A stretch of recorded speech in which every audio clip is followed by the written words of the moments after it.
사랑하는 여러분, 이 한 가지만은 잊지 마십시오. 주님께는 하루가 천년 같고 천년이 하루 같습니다. 어떤 이들이 생각하는 것과 같이 주님께서는 약속을 더디 지키시는 것이 아닙니다. 도리어 여러분을 위하여 오래 참으시는 것입니다. 하나님께서는 아무도 멸망하지 않고 모두 회개하는 데에 이르기를 바라십니다. 그러나 주님의 날은 도둑같이 올 것입니다. 그날에 하늘은 요란한 소리를 내면서 사라지고 원소들은 불에 녹아버리고 땅과 그 안에 있는 모든 일은 드러날 것입니다. 이렇게 모든 것이 녹아버릴 터인데 여러분은 어떠한 사람이 되어야 하겠습니까? 여러분은 거룩한 행실과 경건한 삶 속에서 하나님의 날이 오기를 기다리고 그날을 앞당기도록 하여야 하지 않겠습니까? 그날에 하늘은 불타서 없어지고 원소들은 타서 녹아버릴 것입니다. 그러나 우리는 주님의 약속을 따라 정의가 깃들여 있는 새하늘과 새 땅을 기다리고 있습니다.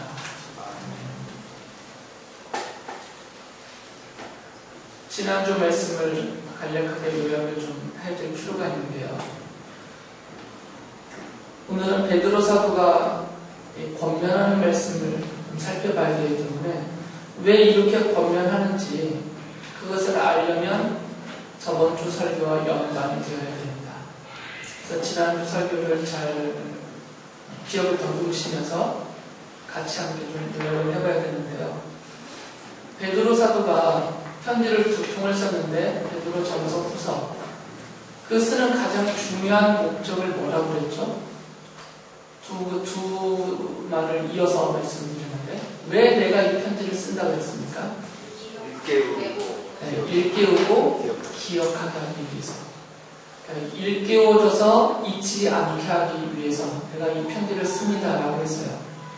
그러면 무엇을 일깨워서 무엇을 기억하고 잊지 말게 하려고 한 거죠? 내용이 뭐예요? 하나님의 약속. 하나님의 약속. 하나님의 약속을 잊지 말라 이것입니다. 하나님이 우리를 택하고 부르셔서 자녀를 삼으셨고 그런 우리에게 귀중하고 위대한 약속을 주셨다고 말씀하셨습니다. 그러니까 그 하나님의 약속을 잊지 마십시오.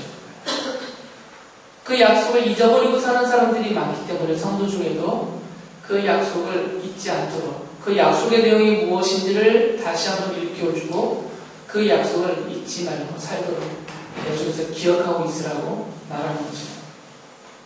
그러면 그 약속의 내용이 무엇인가? 그 약속의 내용은 지금 거꾸로 거슬러 올라가는 겁니다. 그 약속의 내용의 핵심은 뭐였어요? 우리가 어디에 참여하는 자가 되게 하신다고 했어요? 하나님의 성품에 참여하는 자가 되게 해주셨는데 어떻게 우리를 하나님의 거룩함에 이 성품에 참여하는 자가 되게 하셨다고 그랬죠? 두 가지. 뭐하고 뭐 하셔서 우리를? 창세전부터 우리를 어떻게 하셨다고요? 네, 택하시고 부르셔서 하나님의 성품에 참여하는 자가 되게 해주셨다라고 하셨어요. 이게 지금 다 약속의 내용입니다.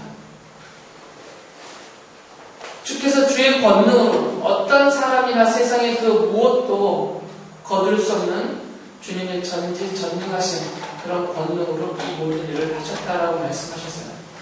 그래서 이 하나님의 성품은 우리 편에서 이해할 때는 두 글자로 뭐라고 했어요? 거룩이라고 했죠. 하나님의 거룩. 그러니까 우리가 하나님의 거룩에 들어갈 수 있는 자가 되게 해주셨다는 말씀이에요. 이 하나님의 거룩은 첫째는 하나님의 거룩한 나라에 들어갈 수 있게 하셨다는 것이 포함이 되어 있고요. 그리고 두 번째로는 이 하나님의 거룩함과 그 나라 안에 있는 모든 것, 그것이 영생이든지 은혜이든지 사랑이든지 하늘의 복이든지 하늘에서 내려오는 지혜든지 무엇이든 간에 그 하나님의 거룩한 나라에 포함되어 있는 모든 것을 누릴 자가 되게 해주셨다는 말씀입니다. 그래서 이것을 누리게 하기 위해서 하나님이 우리에게 영광과 덕을 주셨다라고 하셨죠. 영광이라고 하면 하나님의 나라와 관계된 것이고 덕이라고 하면 이것은 하나님을 향한 경건한 삶을 가리킨다라고 말씀을 드렸어요. 지난주에 했던 내용을 쭉 정리하는 것입니다. 이렇게 거슬러 올라가든 거슬러 내려오든 핵심은 베드로 사도는 잊지 않도록 다시 깨워주쳐 주시고 그것을 계속해서 기억하게 하기 위해서 이 편지를 썼는데, 그것은 한마디로 하면 우리가 약속을 받으라. 그 약속을 잊지 말라 이것입니다.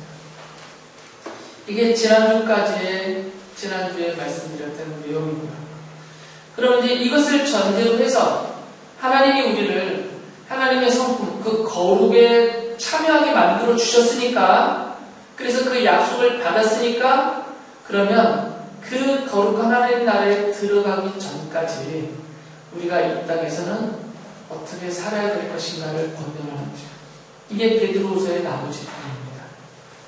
그러니까 앞부분에서는 하나님의 약속을 말해주고, 뒤에 가서는 그 약속을 받았기 때문에 그 약속, 하나님의 거룩한 나라의 거룩함에 들어가기 전까지, 그 천국에 이르기 전까지 이 땅에 사는 동안에는 우리가 어떻게 이 하나님의 성품에 참여하는 자로 이 거룩 안에서 살아갈 것인가, 그 내용들을 권면을 하는데, 크게 나누면 두 가지 부류로 권면을 해요. 두 가지 면에서. 첫째는 삶에 대한 권면입니다. 이 삶은 더하는 삶이다라고 말할 수 있어요. 더하는 삶. 더하라, 더하라 이렇게 말하거든요.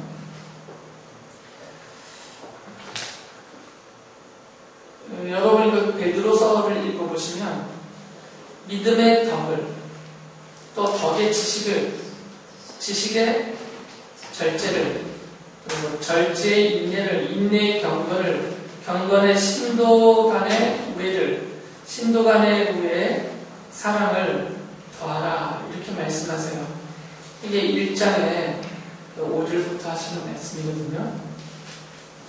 그러니까 더하는 삶을 살아야 한다라고 말씀하셨어요. 빠지는 삶이 아니고요, 더해지는 삶입니다. 빠지는 삶이 있어요. 성도들에게서 더해지지 않고 점점 빠져나간다는 말이죠. 하나님이 믿음의 선물을 주셨는데 이 믿음이 빠져나가는 삶을 산다라는 거죠. 또 하나님이 성도들에게 덕을 주셨고, 또 하나님을 아는 지식을 주셨고, 또 믿음으로 절제하는 삶을 주셨고, 또 인내와 경건과 이런 쭉 열거된 이런 것들을 하나님이 우리에게 주셨는데, 이게 점점점 빠져나가는 사람들이 있다 이거죠. 성도들 중에. 하나님의 그 약속 안에 이것을 다 담아주셨거든요. 지금 열거된 이런 내용들은 다 하나님의 성품에 포함되는 것들입니다. 근본적으로는 하나님의 성품 안에 담겨있는 것들이 우리에게 내려와 주어진 것이에요. 그러니까 우리가 하나님의 성품에, 이 거룩에 참여하는 삶을 산다는 얘기는 뭐냐면, 실질적으로는 이러한 것들을 내가 품고 누리며 산다 그 말이거든요. 근데 이게 빠져나가는 삶이 있다는 거예요. 점점 더 빠져나가는 거죠. 왜냐하면 세상과 어울리느라고 빠져나가고, 돈에 끌려가느라고 빠져나가고, 또 걱정과 근심과 염려되는 그런 일들 때문에 이것들이 점점 빠져나가요. 그 여성도들이 특히 조심해야 될 것 중에, 나이가 들면서 걱정해야 될 게 뭐라고 그랬죠? 내부차? 골로 시작하고 증으로 끝나는 거? 골다공증. 얘네들은 모르니까 그거 걱정할 일이 없죠. 근데 앉아 계시는 많은 분들이 골다공증을 조심해야 돼요. 골다공증에 심하게 걸리면 막 부러져요, 뼈들이. 뒤틀리고 부러지거든요. 골다공증의 가장 중요한 원인, 요인이 뭐겠어요? 뼈 속에 있는 칼슘들이 빠져나가는 거예요. 뼈를 지탱하고 뼈를 구성하는 가장 중요한 칼슘과 임성분이 이렇게 빠져나가는 거거든요. 그러면 뼈가 이제 부실해지는 거죠. 건축물이 이렇게 어느 정도 기간이 지나다 확 무너지는 게 많잖아요, 세계적으로. 우리나라도 그렇고. 삼풍백화점도 무너졌었고, 성수대교도 무너졌었고, 예전에는 와우 아파트인가 성산 아파트인가 그것도 통째로 무너졌었고, 지금 우리가 중국 욕할 때가 아니죠.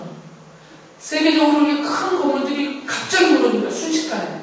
그 무너지는 이유는 뭐냐면 워낙 부실공사가 돼서 기초가 부실하다 보니까 이게 시간이 지나면 점점 약해져서 무너져 버리는 것처럼 우리의 몸도 꼭 필요한 것들이 몸에서 빠져나가 버리니까 부러지고 넘어지는 거, 휘어지는 것이거든요. 그것처럼 우리 성도들 안에도 원래 있어야 될 것들이 이게 빠져나가면 넘어지게 돼 있어요. 부러지게 돼 있고 굽혀지게 돼 있고 그래서 신앙생활을 하다가 교회를 떠나는 사람들이 생기는 것입니다. 신앙생활하면서 낙심하여서 실족하여서 하나님은 없다. 기도하면 뭐하느냐. 예배를 뭐하느냐. 이러면서 떠나는 사람들이 생길 수밖에 없는 것이에요. 그 생기는 이유는 뭐냐면 빠지는 삶을 살기 때문에. 그래서 베드로사도 무슨 얘기를 하냐면 우리는 빠져나가는 삶이 아니라 오히려 더하는 삶. 점점 축적되는 삶을 살아야 된다 이것이에요. 근데 무엇이 축적이 돼야 되냐면 이 세상의 것이 축적되는 것이 아니라 하나님의 성품에 들어있는 것들이 축적이 되야 된다는 것입니다. 하나님의 성품, 그것은 하나님의 거룩인데 이 하나님의 거룩함, 그 성품의 거룩함의 요소들이 성도인 우리 안에 점점 이렇게 축적되고 쌓이고 이 점점 축적된 그것들이 나를 더 튼튼하게 온전히 만들어 간다 그랬습니다. 그래서 하나님이 주신 그 믿음을 잃지 말고 이 믿음을 더 튼튼하게 만들려면 이 믿음 위에다가 덕을 쌓아야 된다 이거죠. 덕이라는 것이 단순하게 어떤 대가를 바래서 베풀고 무엇을 얻어내려는 이런 성격을 말하는 것이 아닙니다. 이 덕이라는 것은 성품이에요. 그 자체로. 그러니까 선한 성품이에요. 많은 이들에게 베푸는, 많은 이들을 이롭게 만드는. 그러니까 믿음이 있으면 이 믿음 때문에 나뿐만 아니라 내 주변 사람들이 행복해지게 돼야 된다는 거죠. 이것이 덕이에요. 덕의 반대는 뭐겠어요? 그러면 해가 되겠죠. 해로가 그 말이에요. 내가 믿음이 있는데 내 주변 사람들이 나 때문에 해를 받고 있다. 해를 당하고 있다. 불행해지고 있다. 이것은 근본적으로 내 믿음의 문제가 있는 것입니다. 그러니까 이 믿음 위에는 덕이 쌓이게 되어 있어요. 이롭게 하고 행복하게 하는 인생이다 이것이죠. 그러니까 내 말로 내 주변 사람들이 행복해져야 돼요. 내가 쓰는 돈으로 내 주변 사람이 행복해져야 됩니다. 나의 섬김과 나의 행함과 나의 오가는 모든 것, 그러니까 나의 삶의 모든 것으로 인하여서 나도 행복해지고 내 가족도, 내 이웃도, 내 형제 자매들도 행복해지고 이루어지게 하는 것, 이것이 덕이에요. 이게 쌓여야 된다 이것입니다. 그 위에 또 지식이 쌓여야 돼요. 지식은 물론 세상 지식도 우리의 삶에는 꼭 필요합니다. 그러나 그 위에 근본적으로 더 필요한 것은 하나님을 아는 지식입니다. 하나님을 아는 지식은 성경 안에 담겨 있어요. 그러니까 성경을 통해서 하나님을 아는 지식이 필요합니다. 이 지식이 쌓이면 더 믿음은 견고하게 서질 수가 있어요. 지금 기초는 믿음입니다. 이 믿음이 흔들리지 않고 이 믿음이 더 견고하게 되기 위해서는 거기다가 덕을 쌓아가는 얘기고요. 그 위에다가 하나님을 아는 지식을 쌓아주는 얘기예요.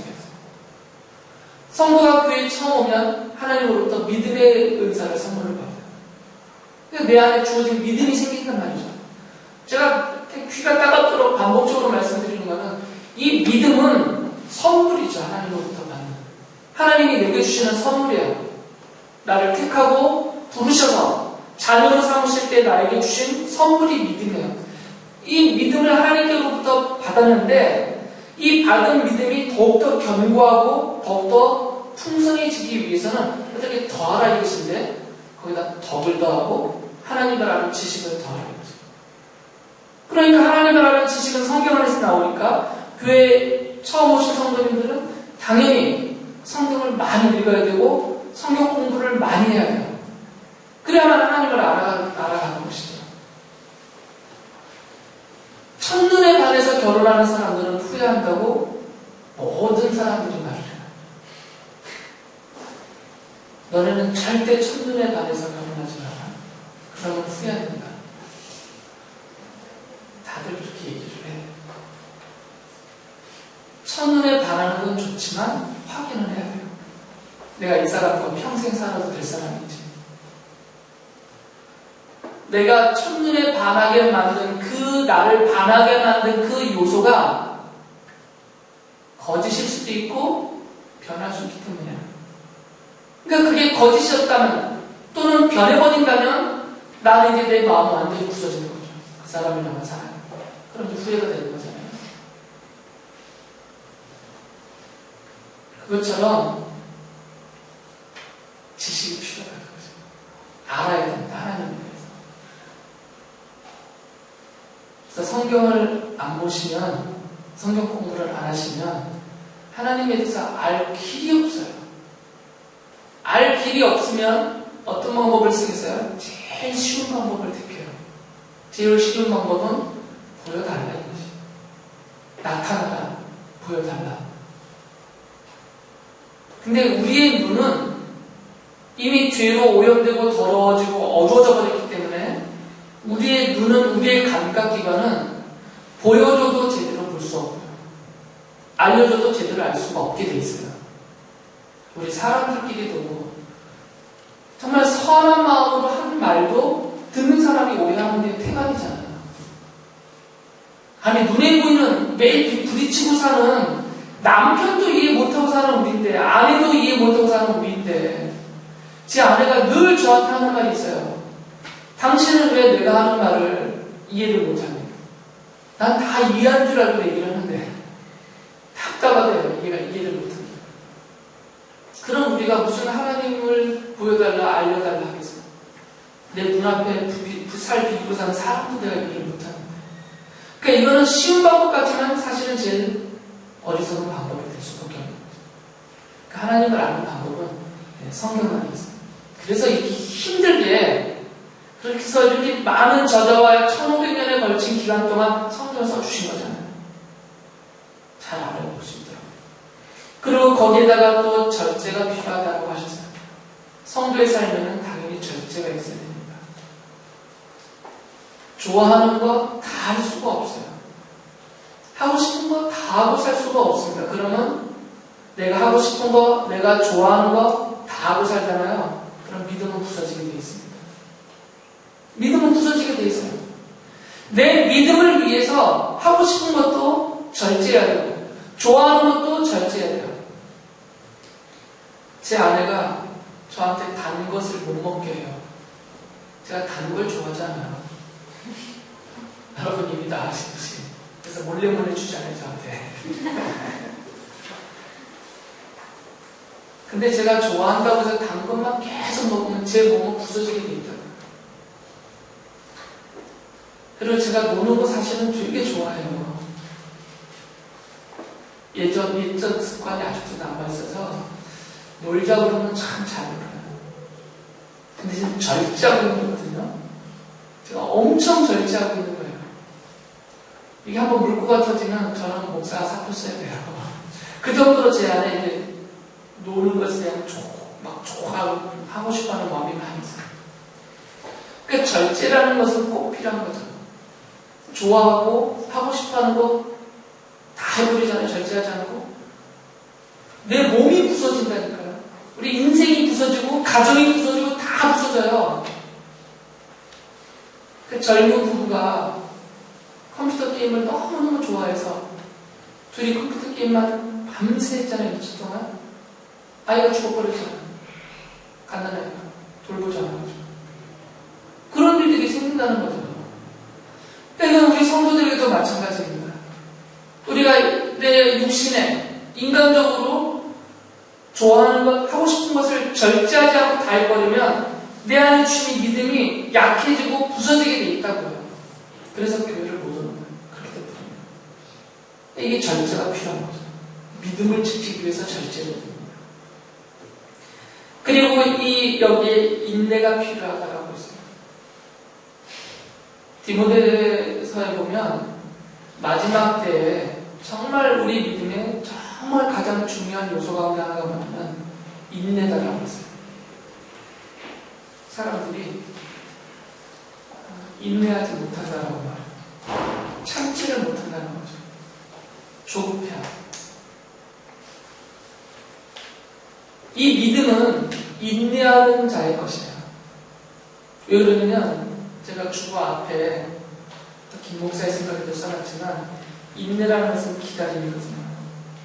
기다리는 것이에요. 참는 게 아닙니다. 참는 것을 인내라고 말하는 것 아니에요. 기다리는 게 진짜 인내예요. 기다리기 때문에 참을 수가 있거든요. 그러니까 뭘 기다리고 있어요? 주님의 약속을 기다리는 것이거든요. 그래, 주님의 약속을 내가 안 믿어버리면 기다릴 수가 없는 것이고요. 내가 기다릴 이유가 없으니까 인내를 할 필요가 없는 거죠. 우리는 기다리는 이유가 있기 때문에 오늘 참을 수가 있는 겁니다. 내가 왜 지금 인내해야 되느냐? 왜 이걸 참고 견뎌야 되느냐? 지금 기다림이 있기 때문에요.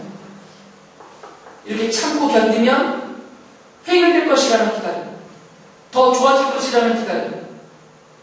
신앙적으로 말한다면 우리가 믿음으로 참고 기다리면, 인내하면 주님의 약속이 이루어질 것이라는 기다림, 내 기도에 응답하실 것이라는 기다림, 내 사정을 주께서 아셔서 나를 돌봐줄 것이다. 그때를 기다리고 있는 것이거든요. 이렇게 기다림이 있으면 참을 수가 있다, 그 말이에요. 그래서 인내가 필요한 것이죠. 우리 믿음에는 꼭. 여러분이 지금 인내의 시절을 보내고 있습니다. 기다리고 있어요. 참고 있어요. 이게 끝이 아니기 때문에.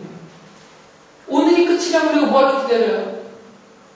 지금 현재 나의 이 삶의 환경과 형편이 내가 죽을 때까지 계속 지속되는 것이다 그러면 우리는 못 살아요. 기다릴 것이 없는데 그냥 될 대로 되라 인생이 되어버린다는 거죠. 제가 고등학교 시절에 좀 망가졌잖아요, 삶이. 기다림이 없었거든요. 뭐 더 나아질 것에 대한 기대도 없고, 뭘 해서 무엇이 이루어질 것이라는 기대도 없고, 뭐 기다릴 것 자체가 아무것도 없었어요. 그 당시에는 어리석었지만. 그러니까 내 인생이 여기서 정지되는 것이 그냥 착각하면서 그냥 될 대로 되라 살아버린 거죠. 마음대로 놀고, 마음대로 가고, 엉망진창 학교도 안 가고. 기다림이 있었다면 그렇게 안 살았을 것이에요. 내가 공부를 해야 되는 이유, 그 앞날에 기다림이 있으니까 공부를 하는 것입니다. 성도가 왜 지금 이 믿음의 생활을 하고 있어야 되느냐? 이 고난의 시절에도 왜 믿음을 지키고 왜 예배를 하고 왜 우리가 주님 앞에서 이렇게 믿음의 발부침이 있어야 되느냐? 기다림이 있어서 그래요. 이후에 있을 것에 대해서. 천국에 대한 기다림, 주님의 재림에 대한 기다림, 주님의 약속의 성취에 대한 기다림, 주님의 베푸신 은혜와 복에 대한 기다림, 이런 기다림 때문에 우리가 참을 수가 있는 것입니다. 이것이 우리 믿음에 필요한 거죠. 그래야지 우리 믿음이 점점 굳세지는 것입니다. 그리고 여기에 경건이 필요하다고 했어요. 경건은 어렵게 생각하시면 안 됩니다. 하나님이 나를 보고 계시다는 것을 알고 사는 게 경건이에요. 지금 이 앞에 있는 얘네는요, 제가 못 보는 줄 알고 스마트폰 만지고 낙서하고 딴짓하고 있어요. 다 보이거든요. 이 사람의 눈이 180도 거리 다 보여요. 다 보인다고 얘들아. 내가 용서하고 봐주는 거야. 근데 우리 사람들은 하나님이 날 보고 계시다는 것을 모르고 살거든요. 이 자리에 나와 있으면 알아요, 이 자리에. 이 예배의 자리에 나와 있으면 하나님이 여기서부터 나를 보고 계시는 것처럼 보여요. 십자가도 보이고. 근데 이 자리를 떠나면 하나님의 눈이 있다는 것조차도 생각을 못해요.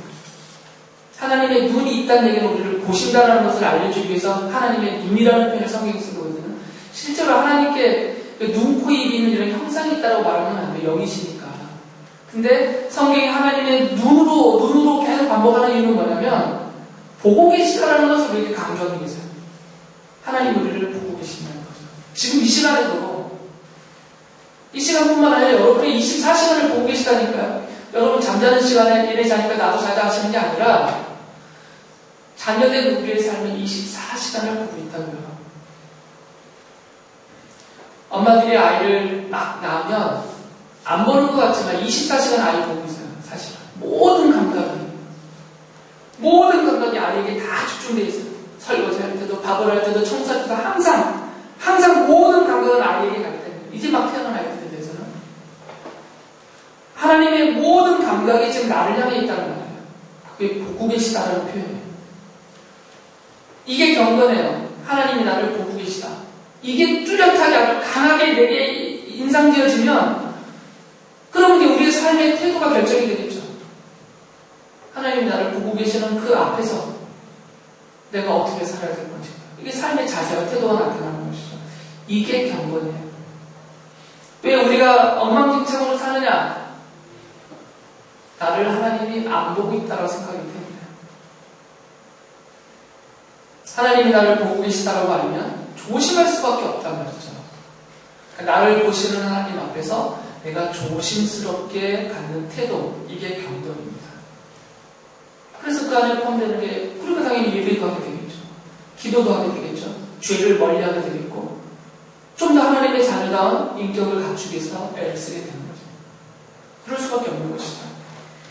그리고 이런 것들이 나 안에만 이렇게 갇혀있는 것이 아니라 나와 함께 믿음을 가진 나와 함께 자녀로 택하고 부르심을 받은 신도들, 믿음의 형제들, 이들 사이에 사랑의 관계가 형성된다는 거죠. 사랑의 관계가. 신도 간의 우애라는 표현인 거죠. 성도 간의 원수라는 표현이 나오는 겁니다. 성도가 어떻게 원수가 돼요? 하긴 뭐 남편도 원수인데 아내도 원수. 원수는 내 안에 있고 내 가까이 있다. 다 사람들이 말하지만 우리가 한 가족인데 어떻게 원수겠어요? 한 가족인데. 천국에까지 가서 영원히 함께 살 하나님의 가족인데. 그러니까 하나님의 가족은 당연히 우애가 있어야 되겠다 그 말이에요. 교회를 떠나는 5가지 이유라는 게 나와요. 사람들이 늘 하는 말이 있어요. 그 중에 하나가 뭐냐면 성도 때문에 떠나요. 제복이 싫어서. 그래서 교회를 나간대요. 실제로. 제복이 싫어서의 제자 속에 목사도 포함돼요. 그러니까 믿음을 무너뜨린다는 거죠. 성도 간의 우애가 깨지면. 성도 간의 불화가 조성이 되고 원수관계가 형성이 되면 믿음은 클래야 클 수도 없고요. 굳게 될 수가 없어요. 이거는 안 되는 일이에요. 그러니까 웬만하면 용서해야 되고요. 어지간하면 다 이해를 해줘야 돼요. 마지막으로는 사랑을, 열성을 다해서 더하는 것을. 이 모든 것을 다 아우르면서 그를 원활하게 하나로 합쳐지게 하는 것이 사랑이겠죠. 하나님을 향한 사랑, 이웃을 향한 사랑. 이 사랑이 이 모든 것을 다 녹아서 한 덩어리가 되게 만드는 거죠. 이렇게 더하는 삶을 사세요라고 하는 거죠. 이미 하나님의 거룩한 성품 그 안에 우리가 들어왔기 때문에 우리가 그 안에서 이렇게 살면 이것이 더욱더 굳어지고 더욱더 풍성이 될 것이다 라고 말씀을 하죠. 두 번째로 더하는 게 있어요. 두 번째로 말씀하시는 겁니다. 첫 번째는 더하는 삶이고 두 번째는 주님의 재림에 대한 약속을 잊지 말라라는 거죠. 3장 3절에 이렇게 말하거든요. 여러분이 무엇보다 먼저 알아야 할 것은 이것입니다. 무엇보다 먼저라는 얘기는 이게 제일 중요하다는 얘기겠죠. 무엇보다 먼저니까 우선순위에서 최우선이다 그 말이에요. 그게 이것이다라고 말하는데 그 이것이 뭐냐면 주님의 재림이에요. 주님의 재림의 약속을 잊지 말라 이것입니다. 지금 기억나고 깨우쳐 주는 것입니다. 여러분은 우리 주님이 다시 오실 것이다라는 약속을 믿고 계시잖아요. 근데 안 믿는 분들이 많다니까요. 믿고 있으면 그걸 말하게 돼 있어요. 믿고 있으면. 안 믿으니까 말을 안 하는 거죠. 목사인 제가 이 주님의 약속을 믿으면, 주님의 재림에 대한 약속을 믿으면 주님이 재림하신다고 설교할 수밖에 없어요. 그런데 주님의 재림에 대해서 설교를 안 하고 있다는 얘기는 안 믿는다는 얘기예요. 성도들끼리 주님의 재림에 대해서 한마디도 나오지 않고 있다는 얘기는 안 믿는다는 얘기예요. 믿는 줄 알고 있었지만 사실은 안 믿고 있는 것이에요. 그냥 들었을 뿐이죠. 그냥 그렇게 듣고 알고 있는 거지 믿고 있는 거하고는 다르거든요. 그래서 사도 베드로가 얘기하신 것입니다. 이렇게 말했대요. 주변 사람들이 성도들을 향해서 그리스도가 다시 오신다는 약속은 어디 갔느냐라고 조롱했대요. 당시 초대교회 성도들에게. 초대교회 성도들이 다 이걸 믿고 있었거든요. 주님의 재림을 믿고 있었단 말이에요. 진짜 자기네가 살아있을 때 오실 것이라고 믿고 있었어요. 실제로. 몇백 년, 지금으로 따지면 그때로 치면 거의 2000년이 흘렀잖아요. 2000년이 지나야 오실 것이라 이렇게 생각한 것이 아니라 금방 오실 것이라고 믿고 있었어요. 자기가 살아있을 때. 그러니까 초대교회 성도들의 삶에서 주님의 재림을 믿는 특징들이 막 나타났던 것이에요. 그러니까 주변에 믿음이 없는 사람들이 그것을 보면서 쟤네는 자기네가 말하는 예수님이 재림하신다는 약속을 믿고 저렇게 살고 있는데 시간이 지나도 재림하시지도 않는 거죠. 도대체 이게 약속이 있기는 있는 거냐? 언제 성취되느냐라면서 막 조롱했다 그 말이에요. 이건 지금도 똑같습니다. 교회 바깥이나 교회 안에서나 주님의 재림의 약속이 어딨냐라고 이렇게 살아요. 잊어버리고 살고 아예 언급조차 안 하고 살고 가르치지도 않고 생각도 안 하고 우리가 살다 그 말이에요.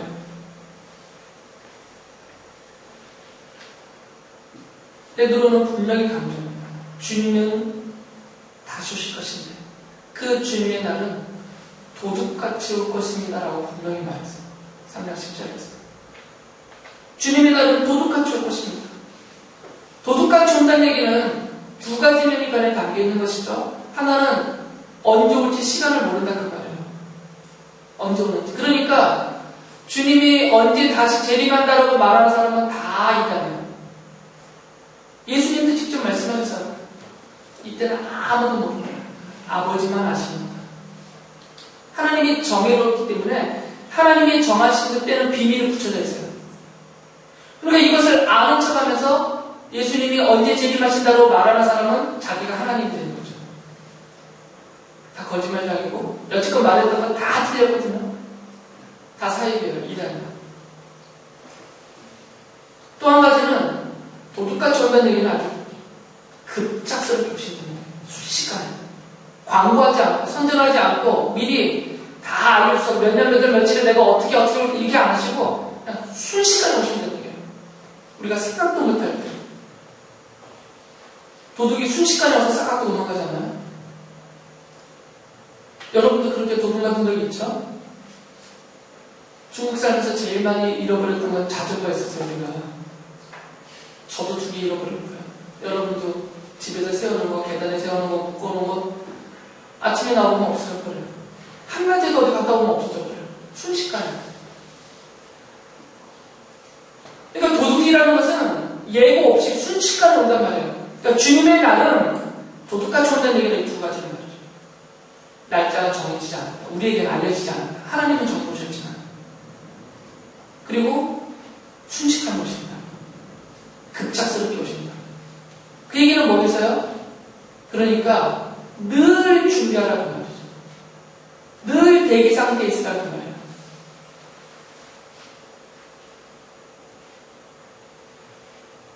컴퓨터 좋아하시는 분들은 압니다. 컴퓨터가 요즘은 워낙 성능이 좋아져서 얼마나 빨리 부팅이 되느냐로 광고하는 시대예요. 몇 초를 다투니까 9초 만에 컴퓨터가 켜진다. 아니다, 우리는 8초 만에 켜진다. 이것도 지금 앞다투고 있는 거예요. 컴퓨터를 좋아하시는 분들은 미치거든요, 이거. 성능이 나쁘면 한참 있다 켜져. 그거 기다리는 게 엄청 짜증나요. 빨리 모든 게 돼야 되잖아요. 그래서 기술이 뭐냐면, 안 쓰면 컴퓨터가 대기 상태로 들어가는 거예요. 쓸 때 갑자기 화면 나오더라고요. 이게 대기 상태예요. 항상 준비돼서 켜져 있는 거죠. 대기 상태. 그러니까 주님의 재림의 이 급박성, 도둑같이 오실 것이라는 것을 믿고 있으면 대기 상태에 있게 된다 그 말이에요. 이 대기 상태, 준비하고 기다리는 대기 상태에 있는 것, 그게 뭐냐면 그게 하나님의 성품 안에 사는 삶이다 그 말입니다. 그 삶이 거룩한 행실과 경건한 삶으로 나타난다라고 말했습니다. 누가 대기 상태에 있느냐? 거룩한 행실과 경건한 삶을 살고 있는 사람이다 그 말이에요. 주님이 내일 오실지도 모르는데 오늘을 내가 거룩하게 살아야 되지 않겠어요? 주님이 오늘 밤에 오실지도 모르는데 내가 주님 앞에서 경건하게 살아야 되지 않겠냐, 이런 긴박함 때문에 그런 마음이 생긴다 그 말이에요. 자기 멋대로 안 살고, 여기 베드로가 한 말 중에 하나가 뭐냐면 3장 8절을 보면, 사랑하는 여러분, 이 한 가지만은 잊지 마십시오. 주님께는 하루가 천년 같고 천년이 하루 같습니다. 주님이 다시 오신다라고 약속하신 지 이미 2000년이 지나갔습니다. 황당한 일이죠. 주님이 승천하시면서 내가 다시 오겠다라고 약속하셨는데 그 재림의 약속을 하신 지 벌써 2000년이나 지났어요. 아니, 사람들이 보통 하는 약속이 1년만 지나도 뻥이에요. 잊어져 버리거든요. 10년 지났다고요? 약속 한 번조차도 기억 안 나요. 근데 지금 20년도 아니고 2000년이 지났다니까요. 그런데도 여러분 주님의 약속을 믿습니까?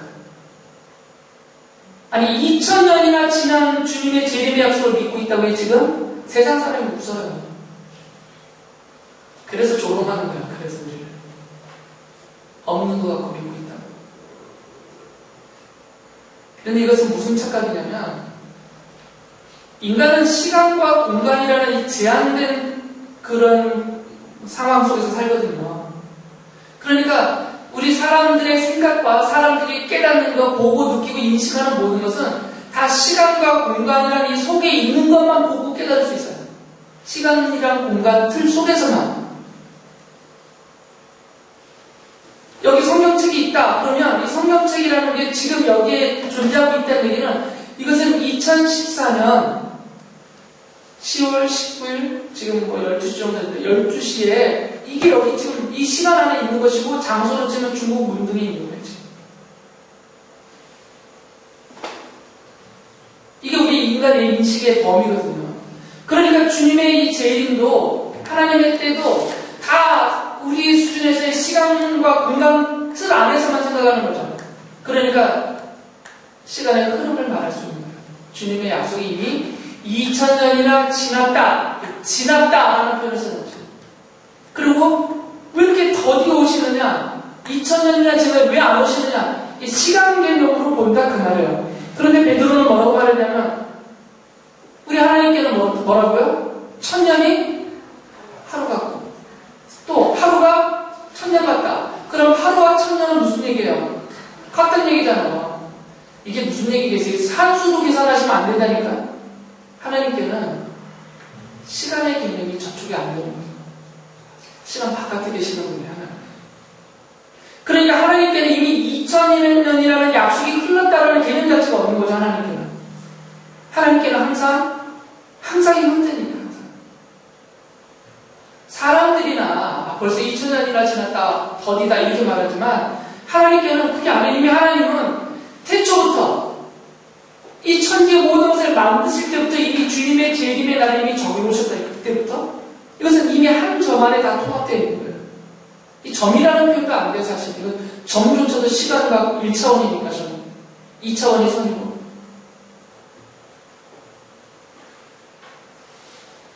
그러니까 이 말은 뭐냐면, 세상 사람들이 아무리 조롱해도 그거 무시하라 그 말이에요. 주님의 재림의 날은 반드시 또 온다. 이미 주님이 정해놓으셨기 때문에 그게 2000년이든 흐르든 3000년이 흐르든 그거하고는 아무 상관없대요. 하나님께는. 사람들은 예를 들어서 이거죠. 내가 한 달 후에 중간고사를 봐요. 그러면 지연이는 내일부터 그러겠지. 주지연이가 내일 중간고사를 봐요. 그럼 얘는 오늘 마음이 편할 수가 없어. 이 예배 자리가 얼마나 힘들겠어. 빨리 와서 공부해야 되는데. 급박한 마음이 생긴단 말이에요. 긴장감이. 시간이 다가오니까. 하나님이 주님의 재림의 날을 정해놓으셨다고 했잖아요. 그럼 시간의 흐름으로 본다면 이게 점점 다가오니까 하나님이 어떻게 해서 급하실 거 아니에요. 그렇게 표현하면 안 된다는 거죠. 시간의 개념으로 볼 수 없는 거죠. 그런데 그럼에도 불구하고 그럼 왜 2000년이나 되도록 안 오셨나 이거죠. 왜? 왜라고 말했어요 지금? 3장 9절에서 아까 읽었잖아요. 왜 아직도 지인하시지 않았냐고요. 우리의 시간의 개념으로 치면 2000년 동안이야.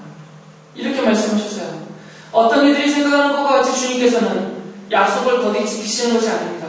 도리어 여러분을 위하여 오래 참으시는 것입니다. 하나님께서는 아무도 멸망하지 않고 모두 회개하는 데 이르기를 바라십니다. 왜 안 오고 계시다고요? 뭐 때문에? 구원하시기 위해서. 3장 15절에 이렇게 말했어요. 우리 주님의 오래 참으심이 구원을 위한 것이라고 생각하십시오. 주님이 아직 재림하지 않은 이유는 여러분의 남편이 아직 구원을 못 받았기 때문이에요. 주님이 재림하시지 않은 이유는 여러분의 사랑하는 가족이 아직 구원을 못 받았기 때문이에요. 여러분의 가족들 중에 사랑하는 형제들, 이웃들, 친구들 중에 주께서 이미 택하셔서 부르셔서 자녀 삼기로 정해놓은 사람들이 있거든요. 그러니까 주님이 아직 재림하시지 않았다. 그 얘기 뭐냐면 지금도 주님은 구원하고 계시다. 그 말이에요. 그러나 이게 무한대로 연장된 것이 아니라 정한 때가 있다. 그 말이에요. 도둑같이 올 때가. 그러니까 그때까지는 주님이 다 부르시고 구원하고 계시는 것이에요. 그래서 마지막으로 이렇게 말을 합니다. 3장 11절을 보면 그러니까 여러분은 어떠한 사람이 되어야 하겠습니까? 이게 베드로의 마지막 질문이에요.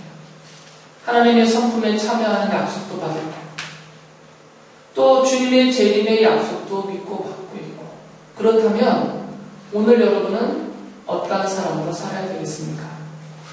그 답을 두 가지로 말했어요. 거룩한 행실과 겸손한 삶을 사십시오. 이 거룩한 행실과 겸손한 삶 속에서 우리의 믿음은 더욱더 견고해질 것이고 유혹에 넘어가서 세상 사람들처럼 정욕을 따라 부패하는 인생이 되지 않고 오히려 약속을 받은 자로 하나님의 성품에 참여한 자로 또 주의 재림의 날을 기다리는 자로 그렇게 살게 하실 것이다 라는 말씀입니다. 여러분이 이렇게 이 약속을 믿음으로 받으면서 늘 대기 상태로 사는 그래서 거룩한 행실과 경건한 삶 속에서 믿음의 경고에서 살아가는 여러분 되시기 바랍니다.